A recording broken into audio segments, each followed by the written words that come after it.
Hi everybody, it's meteorologist Terry Swails here on tswails.com, and a happy 4th of July to you all. Our briefing today starts off with a little retro look. There is Marilyn Monroe with her sign, "Beware of Danger, July 4th." Well, she's definitely not talking about the weather. Very tame conditions around the Midwest today. We've started things off with some sunshine. We're going to keep that around all day long and have some near perfect weather conditions. I'll get to that a little bit more here in just a couple minutes. Did want to show you this interesting image though from the International Space Station. There you can see the eye of the hurricane, which went over the Outer Banks of North Carolina, right over Cape Hatteras there. It had winds of over 100 miles per hour and was actually a Cat 2 hurricane, and that's the first time in about 5 years a storm of that magnitude has struck the eastern United States. So actually a pretty big deal, but very localized as far as the region that was impacted.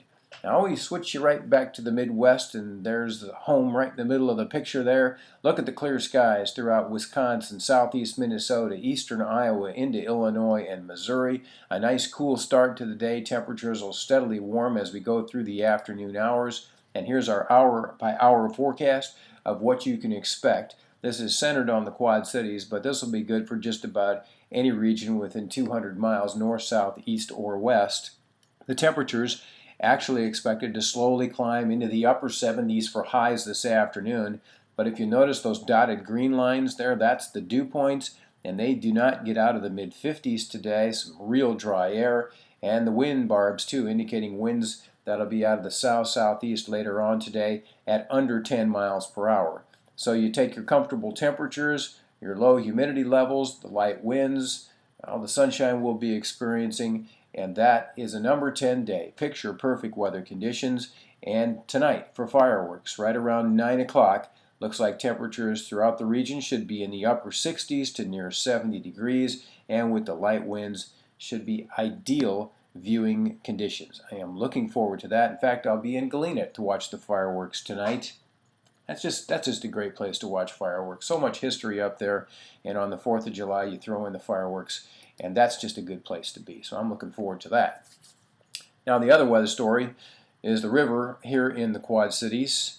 It has pretty much reached its crest. It's holding pretty steady right now, but boy, this old river here has done its thing once again. We've seen that quite a bit here in the past 15 to 20 years. The river now way up there at around 20.8 feet. That makes this the 6th highest crest on record here in the Quad Cities.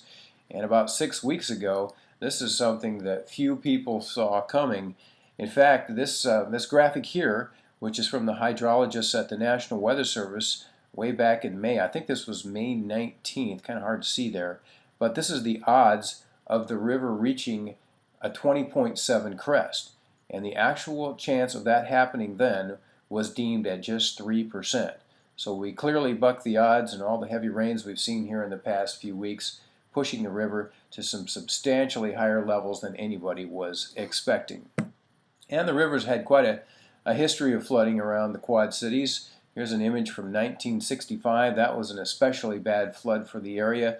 No flood walls around here, or dikes, berms, any of that stuff. And the river reached an all-time record crest here in the Quad Cities and caused all kinds of problems. In fact, sandbagging was very, very important back in those days.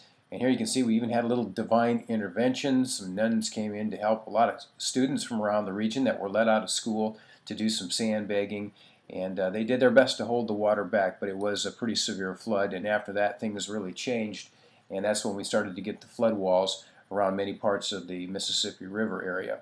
Now, 1993, of course, was the biggie here. That's the all-time record crest, which actually got up to 22.6 feet in the Quad Cities. Here's an interesting view of what was John O'Donnell Stadium, and much of the area around River Drive well underwater there. And this was a big deal, too, because, of course, the Quad Cities, at least on the Davenport side of the river, just didn't have a lot of flood protection. So we got a lot of publicity here because it was one of those areas where the flooding caused some major league issues. And Bill Clinton, at the time president, made a little stop in town here. So that was a big deal too, to have the president in town. And since the 1993 flood, there have been a couple other ones around here that have been pretty good, notably 2008. So the river does tend to flood, but levels like we're seeing right now, pretty substantial. Anytime you get it over 20 feet, that is definitely a big deal. And the phone's ringing, so just disregard that. I'm not going to answer it. Hopefully somebody else in the house will. Hint, hint. Here's the satellite image today of around the country. And what I wanted to show you here is the moisture that's actually returning out over the plain states and into the southwestern U.S. So this big high pressure that's been dominating our weather here for several days is now starting to break down and move off to the east. We're getting a nice return flow of moisture, and that means more active weather developing for the Midwest. And showers and thunderstorms could develop around here as early as Saturday night, most likely more into Sunday, and then be around on an occasional basis into early next week. Now here's the concern. You can see some big time rainfall amounts expected once again across extreme southern Iowa and into west central Illinois. The 2-inch line almost up to the Quad Cities, but some locations down in southeastern Iowa they're looking at some rains that could reach as high as 3.5 to 4 inches.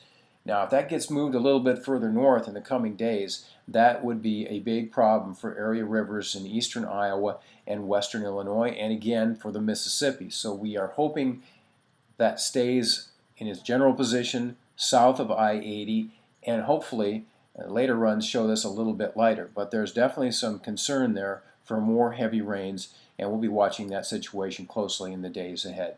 Meantime, of course, it is the 4th of July. Get your flags out, everybody. Show your patriotism out there today. Have fun. Be safe. Thanks for visiting tswails.com. And as I always say, roll weather.